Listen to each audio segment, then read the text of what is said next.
சகோதர சகோதரிகளே, புனித பெரிய நாயகி அன்னையினுடைய அன்பு பக்தர்களே, சிறு பிள்ளைகளுடைய விளையாட்டுக்கள் பல நேரங்களிலே நமக்கு பார்ப்பதற்கு ஆர்வமானதாகவும் மிகவும் மதிப்பிற்குரியதாகவும் இருந்து கொண்டிருக்கும். அப்படி நாம் குறிப்பிட வேண்டுமென்றால், கிராமத்திலே சிறு பிள்ளைகள் 10-15 பேர் ஒன்று கூடிக்கொண்டு ஒரு திருமண நிகழ்ச்சி நடப்பதை போன்று ஒரு செயல்களை கொண்டாட வேண்டும் என்று ஆசைப்பட்டு அதற்கு ஏற்பாடு செய்வார்கள். சிறுவரிசையெல்லாம் கொண்டு வருவதை போன்ற ஒரு நாடகத்தை அவர்களே தங்களுக்குரிய பாணியிலே தயார் செய்து அதனை நடித்து பார்ப்பார்கள். அதே போன்று அவர்கள் ஒரு அரசர் எப்படி இருப்பான், அவன் எப்படியெல்லாம் ஆட்சி செய்வான் என்பதையும் சிறு பிள்ளைகள் நாடகமாக நடிப்பார்கள். இது கிராமத்திலே ஒரு சந்திலே நடந்து கொண்டிருக்கும். ஆனால் இப்படி நடக்கின்ற அந்த செயல்கள், அந்த திருமண நிகழ்வோ அல்லது அரசனுக்குரிய பாணியிலே அவர்கள் நடிக்கின்ற நாடகமோ எந்த வகையிலாவது நாட்டிற்கோ வீட்டிற்கோ முக்கியத்துவம் வாய்ந்ததாகவோ அல்லது பலனளிக்கின்றதாக இருக்கின்றதா என்று பார்க்கின்ற பொழுது நிச்சயம் கிடையாது. அதுபோன்றுதான் என்னுடைய நற்செய்தியிலே ஆண்டவர் இயேசு கிறிஸ்துவும் கூறுகிறார், மனிதர்களாகிய நாம் நம்முடைய அன்றாட வாழ்விற்கு எது ஆக்கப்பூர்வமானதாக இருக்கின்றதோ அல்லது நடைமுறைக்கு எது பயன்படக்கூடியதாக இருக்கின்றதோ அதனை பற்றி கொண்டு வாழ வேண்டும் என்கின்ற அழைப்பினை இந்த நாளிலே ஆண்டவர் இயேசு நமக்கு கொடுக்கின்றார். முதலாவதாக ஆண்டவர் இயேசு திருமுழுக்கு யோவானை பற்றி குறிப்பிடுகிறார். அதாவது திருமுழுக்கு யோவான் ஒரு எளிமையான வாழ்வு வாழ்ந்தார். தன்னையே தனிமைப்படுத்தி கொண்டார்.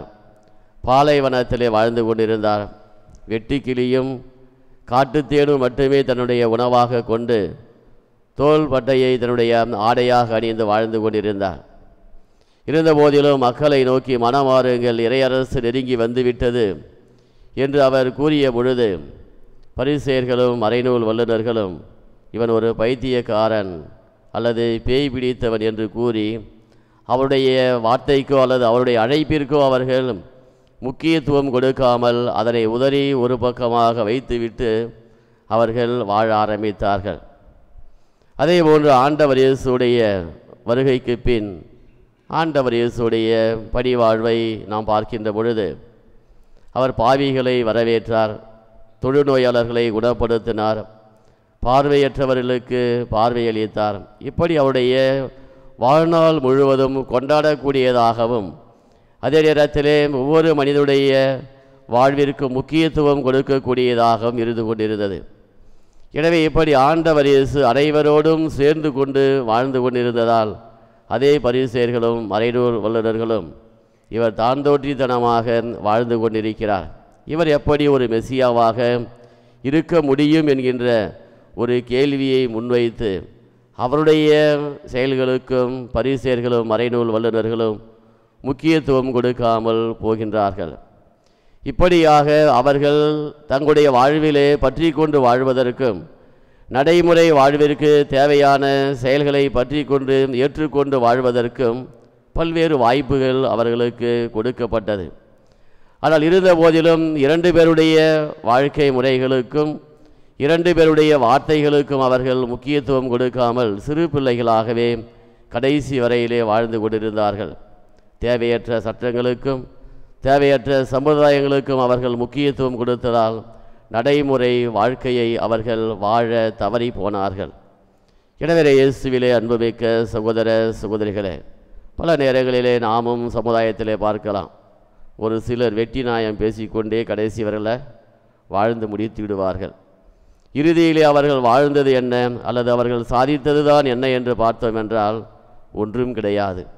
ஆண்டவர் இயேசுவும் அதற்கான ஒரு எச்சரிக்கையை தான் நமக்கு கொடுக்கின்றார்.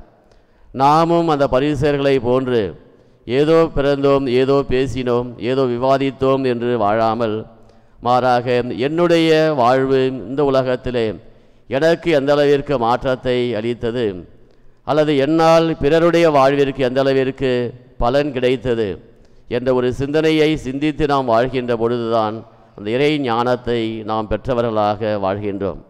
இறையேசுவில் அன்புக்குரியவர்களே, இறைவனின் அருளால் தினந்தோறும் நமக்கு பல்வேறு வாய்ப்புகள் கொடுக்கப்பட்டு கொண்டிருக்கின்றன.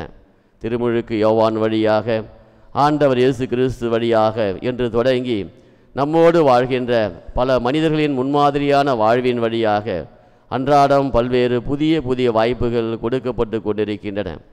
எனவே இறை ஞானத்தை அடிப்படையாக கொண்டு நல்லவற்றை பற்றி கொண்டு வாழ்வது, அதன் வழியாக இறைவனின் செயல்களுக்கு முக்கியத்துவம் கொடுக்கின்ற மனிதர்களாக மாற வேண்டும் என்கின்ற சிந்தனையோடு தொடர்ந்து நாம் இந்த பலியிலே ஜெபிப்போம். ஆமீன்.